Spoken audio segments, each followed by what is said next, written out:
తెలంగాణలో తెలుగుదేశం పార్టీ పునర్నిర్మాణం పూర్వ వైభవం దిశగా కార్యాచరణ అమలవుతున్నదని పార్టీ పొలిట్ బ్యూరో సభ్యులు రావుల చంద్రశేఖర్ రెడ్డి చెప్పారు.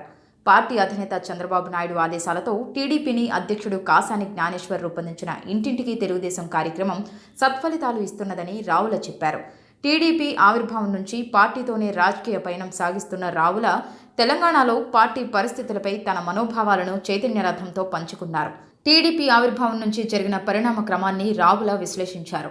తెలంగాణలో 2004 నుంచి తెలుగుదేశం పార్టీ అధికారంలో లేదని, ఆ సమయంలో జన్మించిన లేదా ఊహ తెలియని వయసులో ఉన్న వారంతా ప్రస్తుతం ఓటర్లు అయ్యారని, తెలుగుదేశం పార్టీ స్థాపన నాటి లక్ష్యాలు, భావజాలం, పార్టీ వ్యవస్థాపకుడు ఎన్టీఆర్, ఆ తర్వాత చంద్రబాబు అభివృద్ధిపరిచిన తీరు తదితర అంశాలపై అవగాహన ఉండదని అభిప్రాయపడ్డారు.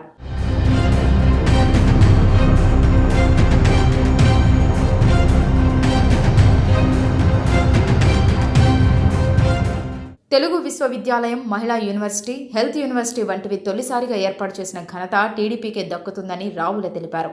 టీడీపీ ఏ కార్యక్రమం తలపెట్టినా దానిలో జనహితం నిమిడి ఉంటుందన్నారు.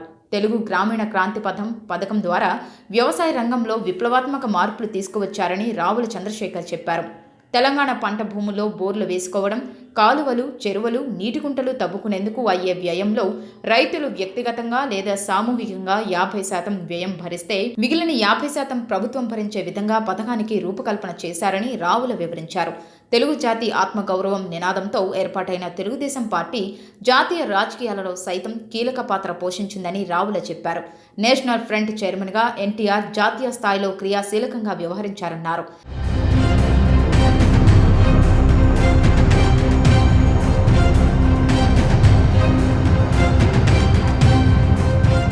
పార్లమెంట్ ఉభయ సభల్లో బిల్లులు రూపొందించే క్రమంలో టీడీపీ క్రియాశీలకంగా వ్యవహరించిందని రావుల అన్నారు.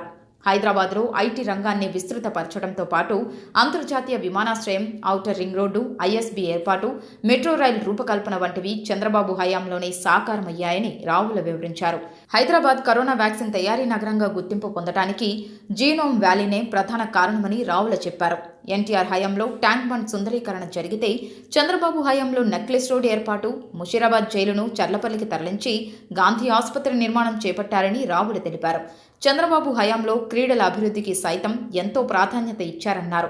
గచ్చిబౌలి స్టేడియంలో, కోట్ల విజయభాస్కర్ రెడ్డి స్టేడియంలో ఏర్పాటు చేసి నేషనల్ ఆఫ్రో ఏషియన్ గేమ్స్ సమర్థంగా నిర్వహించారని రావుల చంద్రశేఖర్ రెడ్డి తెలిపారు. జీఎంసీ బాలయోగి పేరుతో ఏర్పాటు చేసిన స్టేడియంనే ప్రస్తుతం తెలంగాణ ప్రభుత్వం కిమ్స్ ఆసుపత్రిగా మార్చిందని చెప్పారు. ప్రస్తుతం తెలంగాణ వ్యాప్తంగా టీడీపీ అధ్యక్షుడు కాసాని జ్ఞానేశ్వర్ నేతృత్వంలో జరుగుతున్న ఇంటింటికి తెలుగుదేశం కార్యక్రమానికి అద్భుత స్పందన లభిస్తోందని రావుల అన్నారు. రానున్న ఎన్నికల్లో తెలంగాణలోనూ టీడీపీకి పూర్వ వైభవం రావడం తథ్యమని రావుల ధీమా వ్యక్తం చేశారు.